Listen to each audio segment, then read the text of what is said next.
Telecafé presenta Una luz en el sendero. Una palabra de esperanza para un mundo necesitado de amor. Una luz en el sendero. Un cara a cara para vivir e iluminar la oscuridad de la vida de aquellos que amamos. Permíteme orar contigo. Presenta y dirige el Padre Pacho. Muy buenas noches, bienvenidos a nuestro programa Una luz en el sendero.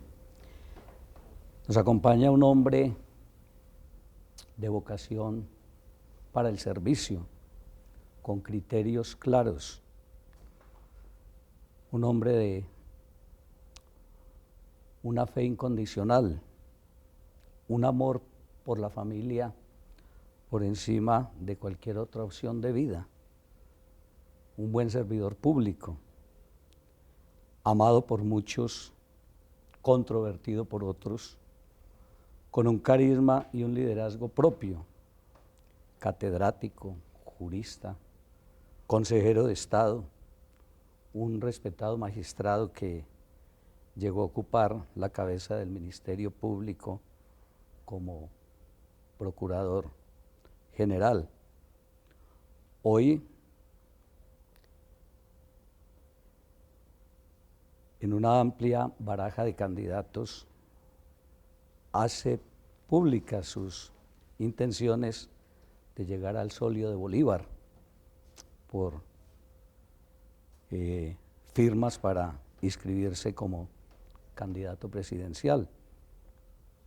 Nos acompaña esta noche el doctor Alejandro Ordóñez Maldonado. Qué bueno poder compartir con él y que sea él quien, no solamente al eje cafetero, sino a Colombia y allí donde llega la señal satelital de Telecafé, podamos con él compartir todas estas temáticas que tienen que ver con la realidad que vive nuestra tierra colombiana. Doctor Alejandro, buenas noches. Buenas noches, padre, ¿cómo le va? Muy bien, usted ha sido luz en la casa, pero también lo ha sido como servidor público. Así es, es muy satisfactorio, y más que usted lo diga como sacerdote y como periodista y como ciudadano. No ha sido fácil cumplir el deber, no ha sido fácil decir lo que se piensa, y más difícil actuar de acuerdo a lo que se dice, pero es una obligación. Yo pienso que si hay algo que ayuna la vida pública, es precisamente de la necesidad de actuar con independencia, con carácter y fundado en las convicciones. El camino ha sido culebrero, pero cuando uno tiene la vocación por lo público, pues no puede sustraerse de ella. Tiene que, hablando cristianamente, padre, uno tiene que abrazar con alegría la cruz, porque es indudable que por no haberlo hecho, se permitió que en la vida pública estuvieran muchas personas que no tenían o no tienen el perfil para ello, porque cuando la razón de ser de lo público no es el bien común, sino los intereses particulares, pues pasa lo que está pasando, ¿no? Hay quienes lo dicen, yo no sé si usted lo piensa, que el primer positivo de las FARC fue sacarlo de la Procuraduría. ¿Quién presionó realmente su salida? Eso es claro, el presidente de la República, y con una absoluta desvergüenza, porque 2 meses antes urgió públicamente ante las cámaras de televisión al Consejo de Estado para que tomara esa decisión. Me correspondió en la Procuraduría, en representación de los ciudadanos, pues advertir sobre los riesgos que estaba viviendo, riesgos en materia de justicia, riesgos en materia de impunidad, riesgos en materia de narcotráfico, riesgos en materia de familia, riesgos en materia de lavado de activos, riesgos en materia de la nueva institucionalidad. Y lo dije y lo repetí e insistí, a hora y a deshora, a tiempo y a destiempo, con prudencia y con imprudencia, pero siempre con el afán de acertar y de cumplir la obligación y de cumplir el deber. Entonces eso incomodó al régimen, incomodó al presidente, y se valió de algún género de razones para presionar al Consejo de Estado, que no se ha debido dejar presionar, pero lo hizo y obtuvieron lo que pretendían, sobre todo porque necesitaban que durante el plebiscito no existiera control. Y por eso un mes antes del plebiscito salió la decisión del Consejo de Estado, pero el propósito era, primero, cobrarme mi independencia y el cumplimiento del deber y mis advertencias en lo que se estaba haciendo en La Habana, en lo que estaba cocinando en La Habana, y también requerían que careciera de control el plebiscito para abusar del poder. ¿Y por qué ese Consejo de Estado se fundamenta en que esa reelección fue nula? Mire, eso, para hacer eso, padre, tuvieron que cambiar la jurisprudencia. Lo que el Consejo de Estado había dicho durante casi 20 años, lo cambiaron, variaron y adecuaron la jurisprudencia, así como una modista o un sastre, mejor, hace un vestido, ahí lo adecuaron para tomar la decisión que tomaron, pero fue una decisión política por las razones que antes le referí. Es una decisión que deberá avergonzar a la juridicidad.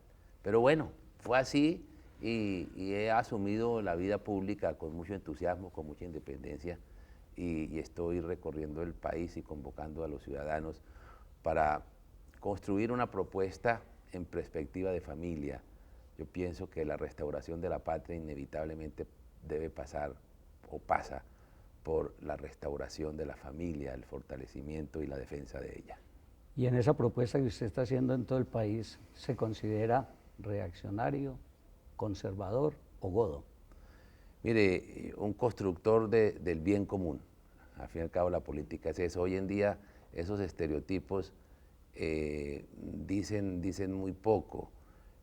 Yo soy un hombre que defiende la familia, que defiende los principios y valores cristianos, que defiende las libertades, que defiende la iniciativa privada, que considera que Dios no puede estar excluido de la vida social ni de la educación. Si eso es ser de derecha, si todas esas cosas ser de derecha o ser godo, pues soy de derecha y soy godo. Pero es indudable que hoy la mejor definición que se puede hacer en el ejercicio y en la actuación pública es ser un defensor del bien común, porque con la prevalencia de los medios de comunicación, hoy el derechómetro, ¿quién lo tiene? Pues la izquierda, la revista Semana, las emisoras. Entonces hacen y pintan una especie de caricatura y después atacan la caricatura. Entonces dicen que los de derecha pues son partidarios de la exclusión, partidarios de la injusticia, partidarios de todas estas aspectos que generan mucha prevención en la actividad social, defensores de un capitalismo salvaje, y diseñan toda una caricatura para después tratar de destruir la caricatura, y ellos dicen quiénes son de derecha y hacen una especie de monstruos. Entonces por eso yo no hago o no acepto esa catalogación que modernamente se hace. Si se quiere, pues yo soy política, mire, yo soy en religión católico, en filosofía soy tomista, y en política pues tengo ideas conservadores, soy conservador. En materia social pues es la doctrina social de la Iglesia la que alimenta las propuestas sociales en materia de derechos laborales, en materia de temas pensionales, en materia de protección de la mujer trabajadora, en materia de salarios justos. Entonces esa es la definición que podría hacer. Entonces más que esas epítetos y esas calificaciones, pues soy, como le dije, en religión católico, en filosofía atomista y en política conservadora. Un gran defensor de los principios, de la moral en la sociedad, y ha sido un gran crítico frente a aquellos modelos de Estado cuya fuente de autoridad no provenga de Dios, como las democracias liberales, como el autoritarismo, como el mismo comunismo. Esto no está chocando con una sociedad que va como contracorriente. Pero mire, eso choca con el pensamiento de determinadas élites que pretenden imponer un modelo de Estado en el cual desaparezca Dios, desaparezcan las libertades, desaparezca la familia. Es un modelo de Estado y de sociedad donde no haya ni hogares ni altares. Esa es toda una ideología que se está implementando, pero la sociedad no piensa así, la Colombia profunda no piensa así. Mire que hay experiencias en otras democracias que demuestran que quienes piensan como nosotros pensamos, pues están siendo victoriosos. ¿Qué pasó en Estados Unidos? El tema fundamental que desbalanceó la competencia electoral entre la señora Clinton y el presidente Trump fue los temas de familia y de vida. Pero hay una agenda global que quiere acabar con la familia. Arrasar, por eso nosotros nos toca, y termino, y en Francia lo mismo, y en Italia lo mismo, y en Europa lo mismo, pero hay una agenda global que tiene como propósito la disolución de la familia fundada en el orden de la naturaleza, que es en últimas el orden querido por Dios, y pretenden lo que hay algo bien curioso, pues uno de los presupuestos que distinguió, que determinó, que defendió el Estado moderno era que no podría haber una ideología para adoctrinar a la ciudadanía. Y hoy tienen una ideología. ¿Cuál es la ideología de género? Pero hay unas normas, doctor, que son normas jurídicas que defienden la vida, la familia, pero se quiere hablar de unas sociedades abiertas donde hoy pareciera que nuestros legisladores confundieran mucho lo legal con lo moral. Así es, pretenden construir una moral laica, pero judicializar a quienes tenemos una moral cristiana. Y instrumentalizar la ley, instrumentalizar la jurisprudencia para imponer una ideología donde el individuo tenga derechos absolutos, ilimitados, ilimitables, y desde luego fundados simplemente en el capricho y desconociendo el orden de la naturaleza, que es en última lo que le da legitimidad y justicia a la institucionalidad. Ello ha sido muy característico. Por eso a mí con frecuencia, padre, me dicen, esta mañana incluso unos periodistas nos decían, es que ustedes, le decían al doctor Name y a mí, decían, es que ustedes confunden la religión con la política. Y yo le dije, perdóneme, usted ignora la realidad, lo que pasa es que la política está interfiriendo en nuestras creencias. Cuando la política pretende imponer una ideología con los métodos educativos, una concepción antropológica, cuando pretende incluso que ya ni siquiera en la conciencia se reconozca y se practique una moral objetiva, una moral cristiana, incluso se amenace con judicializar a quienes la profesamos o quienes permean la vida con nuestras creencias y con la moral, pues es indudable que ello es un tema de las élites, padre, porque la Colombia profunda, la Colombia campesina, la Colombia trabajadora, los millones de colombianos piensan exactamente, pueden que tengan empañetada el alma, pero si la desempañetamos encontramos la moral cristiana, que fue las que heredaron de sus mayores, heredaron de las diferentes tradiciones, y yo pienso que eso nos toca defenderlo con ahínco, como lo hicimos el 10 de agosto del año pasado, que salimos millones de padres de familia y de abuelos. Yo incluso era procurador, pero consideré una obligación marchar, y marchar, no estaba en Bogotá, estaba en Cartagena, y marché precisamente para decirle al Estado, un momento, con los niños no se meta, los niños son de papá y mamá, no son del Estado. Yo le invito, doctor Ordóñez, para que vamos a un primer pequeño receso y regresemos con esta entrevista. Permíteme orar contigo. Permíteme orar contigo. Qué bueno en este conversatorio, doctor, poder conocer como algunos criterios que son muy claros en usted, como servidor público, como jurista, como creyente. Su opinión sobre el proceso de paz. Mire, el proceso de La Habana ha generado una cantidad de controversias y ha fracturado el país por cuenta del mismo gobierno, del mismo presidente Santos, que pretendió estigmatizar a quienes simplemente hacíamos advertencias y colocarnos como enemigos de la paz. Pero el tiempo nos ha dado la razón. Nos ha dado la razón en las preocupaciones y en las advertencias que hacíamos. Hicimos advertencias sobre el lavado de activos, padre, y eso lo confirma el fiscal general de la Nación hace algunas semanas. Hicimos advertencias sobre el otorgamiento, o mejor, el desmonte de las políticas contra los cultivos ilícitos, y ya corroboramos que pasamos de 40.000 a 220.000 hectáreas. Tuvimos la razón cuando hablábamos de los riesgos de la Jurisdicción Especial para la Paz, cómo ella decidía constituir un instrumento para la venganza.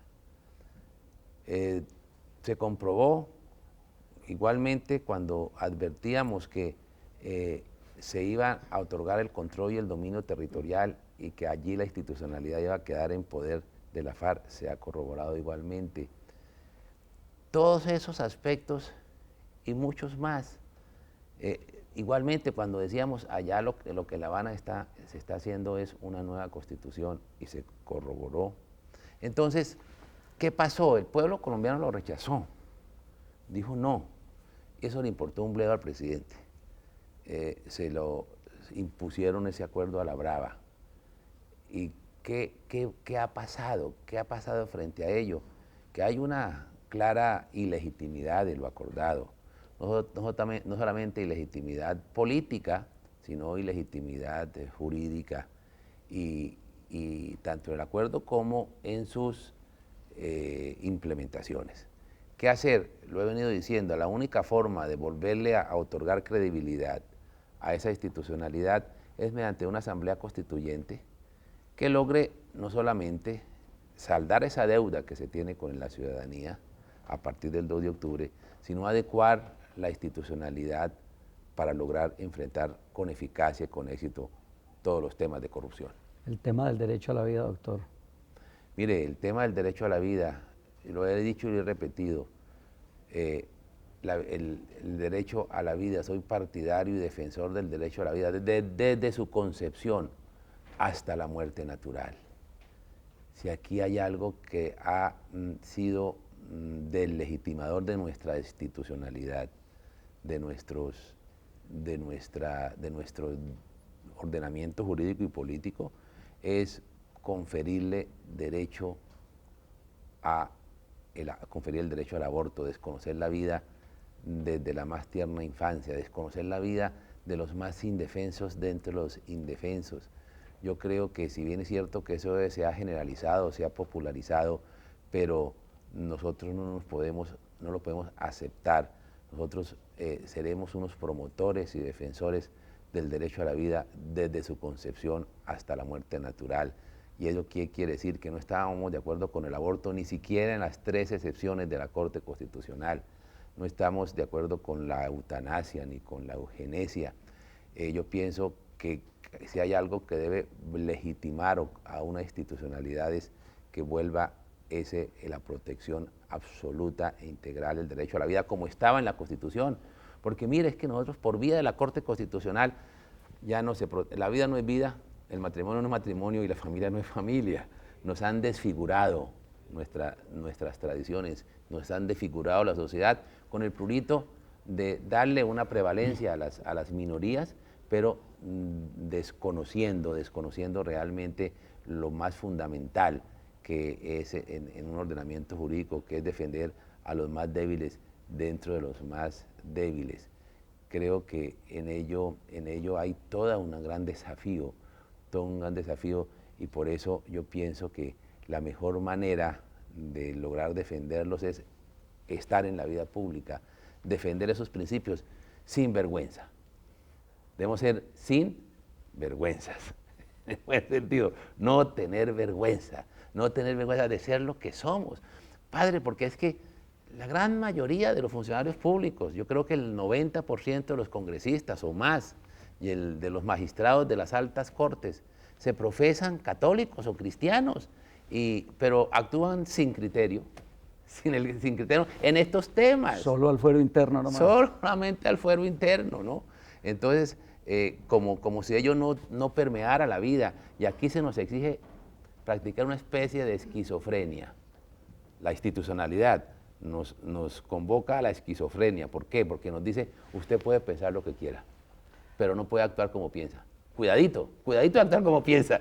Entonces es una locura. Me va a contestar en 10 segundos la despenalización de la dosis mínima, que usted ha rechazado fundamentalmente este tema. Sí, es el origen de la proliferación de la adicción en Colombia. Ha afectado a la juventud sustancialmente. Los manuales de convivencia frente al famoso libre desarrollo de la personalidad, que usted lo ha trabajado tanto. Es un instrumento para envilecer y un instrumento para adoctrinar en la ideología de género a nuestra niñez, que en mi gobierno eso no se hará. El tema de los impuestos, usted propone que bajando los impuestos hay mejores recaudos, ¿eso es real? Eso es real, la experiencia en otros países ha sido así. Hay más recaudo, hay más inversión, hay más consumo, hay menos desempleo y hay menos informalidad. Usted habla que para solucionar el problema pensional debe bajarse la pensión. ¿Esta es la solución? No, eso no lo he dicho, padre.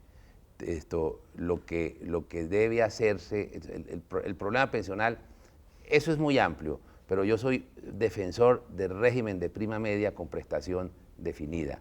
Soy partidario de extender la pensión de jubilación. Aquí hay 5 millones de personas que tendrían derecho a beneficiarse de la pensión de jubilación y solamente 2.100.000. Casi 4 millones de mayores, de ancianos, están expuestos a la calle y al abandono. Tenemos que promover las pensiones no contributivas y para eso tenemos que obtener mayores recaudos. ¿Qué decirle a las minorías que quieren imponer sus criterios a las mayorías? Esto no es un tema de minorías o de mayorías, es un tema como el fundamento de todo derecho está en la naturaleza de las cosas, en la naturaleza humana, y no puede pretenderse ideologizar este tema, sino que se debe proteger no solamente las mayorías de los colombianos, sin que ello implique el desconocimiento de las minorías, porque no siempre hay igualdad en las circunstancias de ellos que ameriten reconocer derechos. Por ejemplo, la unión homosexual no es lo mismo que el matrimonio.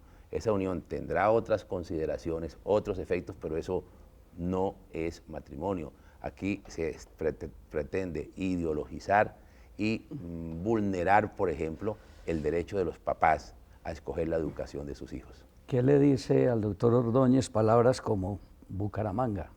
Bueno, el paraíso. Derecho administrativo. Bueno, mi vocación profesional. Procuraduría. La autoridad disciplinaria al servicio de la ciudadanía. Jesús de Nazaret. El camino, la verdad y la vida. Sin él, ni los hombres ni las sociedades pueden salvarse. Nuevo orden mundial. Es un instrumento para tiranizar, para esclavizar y para construir el peor totalitarismo que se haya conocido en la historia. Marcel Lefebvre. Un hombre santo, un obispo valiente, que por su fidelidad a la doctrina católica fue perseguido, pero también fue rehabilitado por su santidad Benedicto XVI. Nicolás Maduro. Un tirano. Agenda LGTBI. Es un instrumento, una ideología que pretende adoctrinar a nuestra niñez en la destrucción de la familia y la inocencia de los niños. Marta Lucía Ramírez.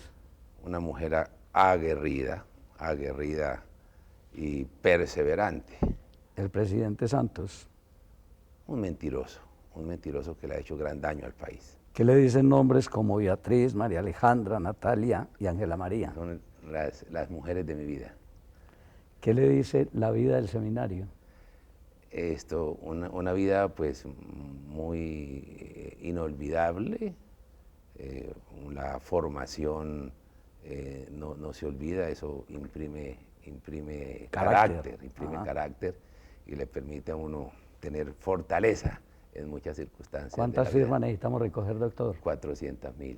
400. ¿Cuántas aspira a recoger en el eje cafetero? En el eje cafetero 200.000. 200.000. Sí. La verdad que le queremos agradecer, doctor Ordóñez, ha sido para nosotros pues agradecerle a que lo hayamos tenido en nuestro programa y decirle que esperamos que de la mano del Señor pues pueda llegar muy lejos, como lo ha hecho hasta ahora. Gracias, le agradezco inmensamente, Padre, por sus palabras. Encomiéndeme en sus oraciones. Bueno, ¿con qué grupos religiosos piensa usted aspirar a la presidencia? Mira, hay grupos católicos, grupos evangélicos y lo que se ha denominado la Colombia creyente. Dios lo bendiga. Bueno, gracias. Que estés muy bien. Gracias.